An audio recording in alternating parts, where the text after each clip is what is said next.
શું એવું બની શકે કે કોઈ વ્યક્તિ માત્ર $100 અને 90 દિવસના સમયમાં $1 મિલિયન બિઝનેસ ઊભો કરી દે?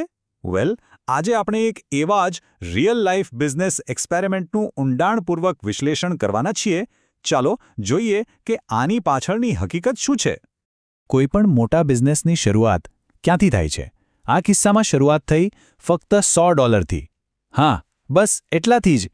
આ રકમ ભલે નાની લાગે, પણ આ જ આખા પ્રયોગનો પાયો હતો. એક એવી મજબૂરી જેણે દરેક નિર્ણય પર અસર કરી. પૈસા તો ઓછા હતા જ, પણ એની સાથે એક બીજો મોટો પડકાર હતો: સમયનો. બધું જ કરવા માટે ફક્ત 90 દિવસ. આ કોઈ રેન્ડમ ટાઈમલાઈન નહોતી. આ એક પ્રેશર કુકર જેવી સ્થિતિ બનાવવા માટે હતી, જ્યાં વિચારવાનો સમય ઓછો અને કામ કરવાનો સમય વધારે હોય. આ બધું એક મોટા સવાલ તરફ ઇશારો કરે છે.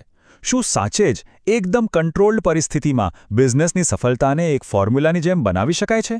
શું આ કહેવાતા અમેરિકન ડ્રીમની અસલી પરીક્ષા હતી? તો ચાલો હવે જરા ડિટેલમાં જઈએ અને સમજીએ કે આ પ્રયોગની શરતો અને ધારણાઓ શું હતી. આખું સેટઅપ હતું કેવું?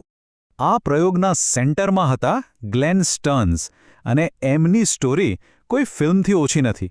વિચારો, શરાબી માતાપિતા, ડિસ્લેક્સિયા જેવી લર્નિંગ ડિસેબિલિટી, ચોથા ધોરણમાં ફેલ થયા અને ત્યાંથી જાત મહેનતે અબજપતિ બન્યા. એમની આ બેકગ્રાઉન્ડ જ આ પ્રયોગને વધારે રસપ્રદ બનાવે છે. સવાલ એ હતો કે શું એ પોતાની સફળતાને બધું જ ભૂલીને ફરીથી ઝીરોમાંથી ઊભી કરી શકશે? અને જુઓ, આ કોઈ મજાક નહોતી. નિયમો એકદમ કડક હતા, જાણે કોઈ સાયન્સ લેબનો પ્રયોગ હોય. ગ્લેનને પોતાની અસલી ઓળખ, પોતાના બધા પૈસા અને પોતાના બધા જ કોન્ટેક્ટ્સ બધું જ પાછળ છોડી દેવાનું હતું. એમની પાસે શું હતું? ફક્ત $100, એક જૂની ખખડધજ ટ્રક અને એક નવું નામ. અને એ પણ એક એવા શહેરમાં જ્યાં એમને કોઈ ઓળખતું નહોતું. આ ખરેખર શૂન્યમાંથી સર્જન કરવાની ચેલેન્જ હતી. હવે વાત કરીએ આ પ્રયોગના સૌથી રસપ્રદ પાસાની. સફળતા કેવી રીતે મળી એના પર ફોકસ કરીએ. અને એમાં એક એવું ફેક્ટર હતું જેની બહુ ઓછા લોકોએ નોંધ લીધી. આપણે હંમેશા સફળતાને કોઈ એક વ્યક્તિ સાથે જોડીએ છીએ, બરાબર? પણ આ કેસમાં પડદા પાછળ એક હિડન હીરો હતો, અને એ હતી લોકલ કમ્યુનિટી.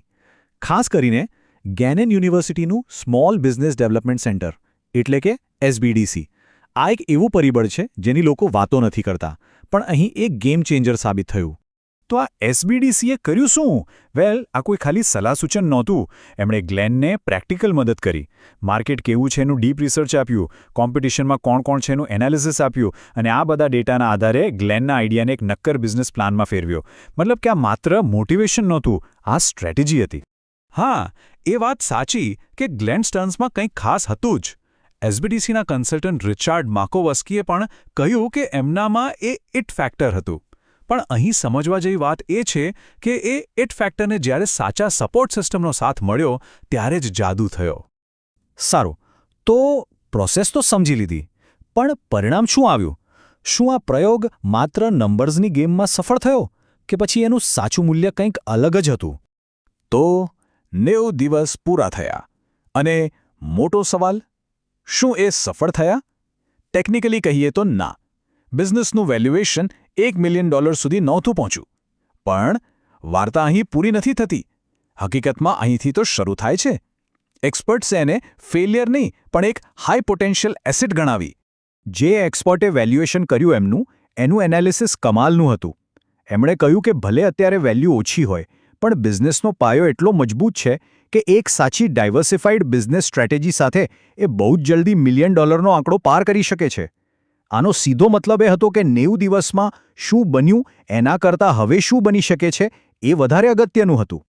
અને બસ આ જ મુદ્દો આખી ગેમ ચેન્જ કરી દે છે. આ પ્રોજેક્ટની અસલી અસર, એનો સાચો ઇમ્પેક્ટ તો 90 દિવસ પછી દેખાવાનો શરૂ થયો. અને એ લાંબા ગાળાનો પ્રભાવ માપી શકાય એવો હતો. તો હવે આખા પ્રયોગને અંતે આપણે શું શીખી શકીએ? શું આમાંથી કોઈ એવું મોડેલ મળે છે, કોઈ એવી બ્લુપ્રિન્ટ જેને ફરીથી વાપરી શકાય? આ જુઓ, 60. આ ખાલી એક નંબર નથી. આ 60 પરિવારોની કહાણી છે. અંડરડોગ બાર્બિક્યુ, જે બિઝનેસ આ પ્રયોગમાંથી જન્મ્યો, એણે એરી શહેરના સ્થાનિક સમુદાયમાં લગભગ 60 લોકોને નોકરી આપી. આ હતું 90 દિવસના પ્રયોગનું અસલી રિટર્ન ઓન ઇન્વેસ્ટમેન્ટ. અને વાત અહીં નોકરીઓ પર અટકી નહીં. સ્ટર્ન્સે $50,000નું સીડ ફંડિંગ આપીને અંડરડોગ આંત્રપ્રેન્યોરલ ફાઉન્ડેશનની શરૂઆત કરી. એનો હેતુ એકદમ સાફ હતો, આ સફળતાને બીજા લોકો સુધી પહોંચાડવી. જે તક એમને મળી એ જ તક બીજા લોકલ બિઝનેસમેનને આપવી. અને આ વાર્તા હજી પણ આગળ વધી. કમબેક સિટી નામની એક આખી ફોલોઅપ ટીવી સિરીઝ બની, જેણે માત્ર એક બિઝનેસ પર નહીં પણ આખા શહેર પર ફોકસ કર્યું. આ બતાવે છે કે કેવી રીતે એક નાનો પ્રયોગ આખી કમ્યુનિટી માટે એક મોટી ચળવળ બની શકે છે. તો અંતે સવાલ એ જ છે, આ સફળતા કોને આભારી હતી?